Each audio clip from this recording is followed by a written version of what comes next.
अस्सलाम वालेकुम। आज हम बात करने जा रहे हैं समर अब्बास जाफरी की। समर अब्बास जाफरी 25 जुलाई 2003 इस्लामाबाद पाकिस्तान में पैदा हुए। उनकी उम्र 21 साल है और वो पाकिस्तानी एक्टर, सिंगर और म्यूजिशियन हैं।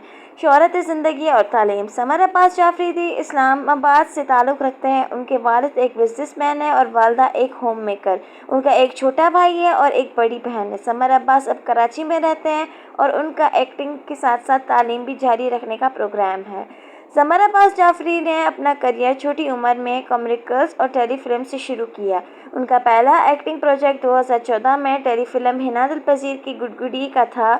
उसके बाद उन्होंने यूट्यूब पर अपना एक म्यूजिशियन चैनल भी स्टार्ट कर दिया, उसमें काफ़ी मकबूल भी हुए। उनका सबसे बड़ा ब्रेक 2023 में मायरी से आया, जिसमें उन्होंने फ़खर का किरदार अदा किया। इस ड्रामे में उन्हें शोहरत दिलाई। इस ड्रामे का टाइटल ट्रैक भी समर ने ही कंपोज किया था। समर अब्बास अभी तक सिंगल हैं और उनका ज़्यादा फोकस अपने करियर पे है। वो एक पैशनेट म्यूजिशियन भी हैं और एक गिटार खुद से सीखा हुआ है। उनकी हाइट तकरीबन 5.9 है। उनका वज़न तकरीबन 64 kg है। आँखों का रंग ब्राउन है और बालों का रंग ब्लैक। अगर आपको ऐसी और वीडियोस चाहिए तो मुझे सब्सक्राइब करना ना भूलें। Thank you. अल्लाह हाफ़िज़।